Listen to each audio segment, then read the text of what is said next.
Good morning. This is Shelby Law with the Great Basin Prescribed Fire and Smoke Briefing for Monday, May 5th, 2025. Recent fire activity is shown here with the prescribed fires in pink, and we do see some ongoing prescribed fire activity in western Idaho and across portions of northern and central Utah.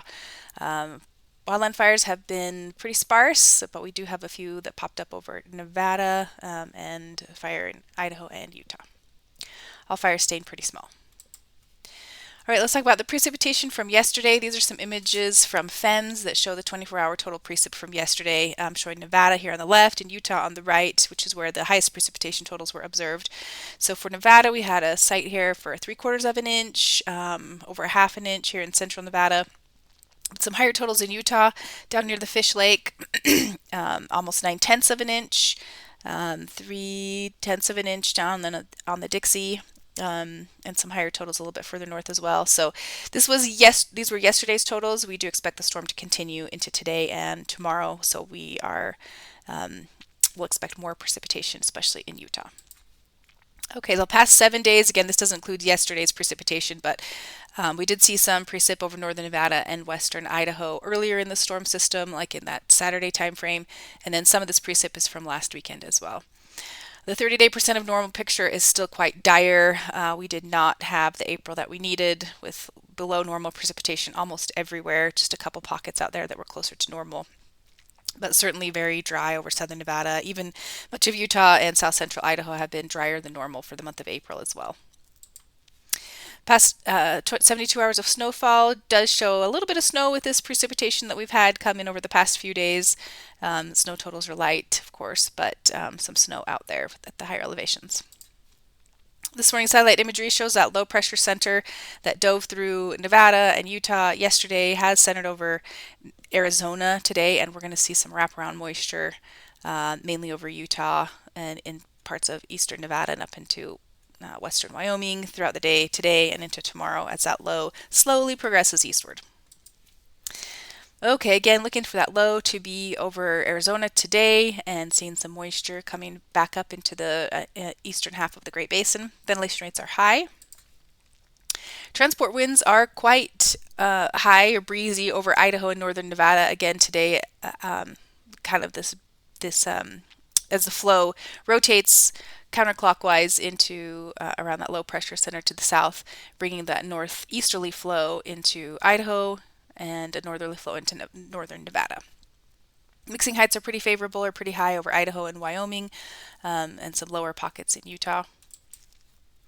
Maximum temperatures today are above normal, but not as hot as we're going to see later in the week. So highs in the mid 60s for most of the valleys here, and some cooler pockets further north and further south, where we'll see most of that storminess today in Utah.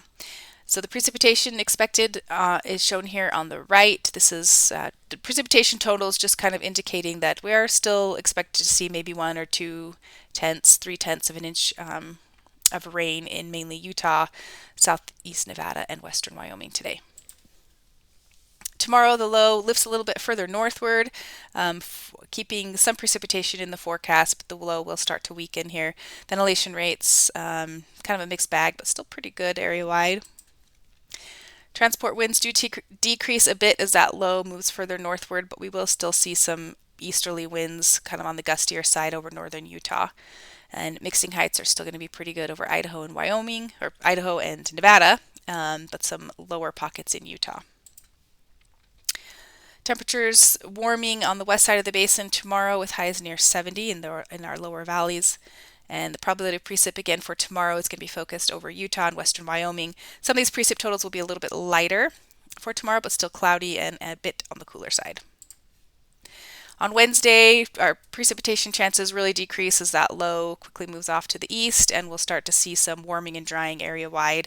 Ventilation rates decreasing over Utah, but still elevated over Idaho and Nevada. Transport winds are lighter on Wednesday as the low has moved off to the east, and mixing heights are pretty decent as well. Temperatures really start to increase on Wednesday with highs near 80 degrees in Reno and the upper 70s in Boise. So again, really warming up on the west side of the basin and seeing some warming on the east as well, not quite as high. Maybe some isolated storms still lingering on Wednesday as the low exits to the east over the higher elevations of central and eastern Utah.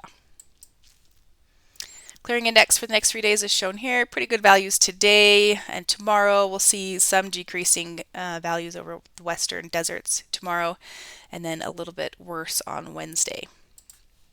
The 3-day precip totals are shown here. Again, most of this precip is coming today and then continuing in tomorrow, and just a little bit expected on Wednesday. On Thursday, high pressure begins to take hold with warming and drying area-wide, ventilation rates decreasing across the area. The high pressure ridge expands on Friday, expands pretty far north as we head into the weekend. We'll see some pretty significant warming across the north, ventilation rates still hanging in there over Idaho and Nevada, but decreasing across Utah. And then on Saturday, there is a trough that starts to develop off the coast, but the Great Basin is still going to be under that warm, dry southwest flow. Ventilation rates improving a bit as we might see some increasing winds on Saturday. Here's our temperature forecast for Saturday. Highs in the upper 80s and highs right now at 92 degrees in Boise. This is way above normal. Here on the right, I'm showing the departure from normal for those temperatures. So we can see we're 14 degrees above normal in Reno, 23 degrees above normal near Boise and in the central Idaho mountains. So really anomalously warm day on Saturday, especially across the northern portions of the Great Basin. So near record territory for sure. And then on Sunday, we'll see that low beginning to track a little bit further eastward, impacting the area. Winds should increase on Sunday across the area. And we'll see what kind of precip we may get out of this guy later in the week.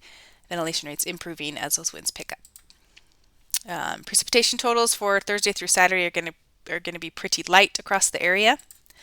And then Sunday through Monday, right now, this next low is not giving us too much in the way of precipitation, maybe just a little bit to the central Idaho mountains, so we'll keep an eye on that.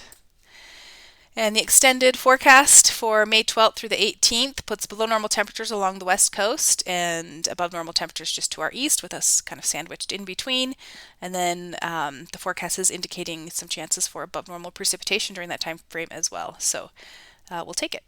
That concludes today's fire potential briefing or prescribed fire briefing. Please check back on Wednesday for the latest update.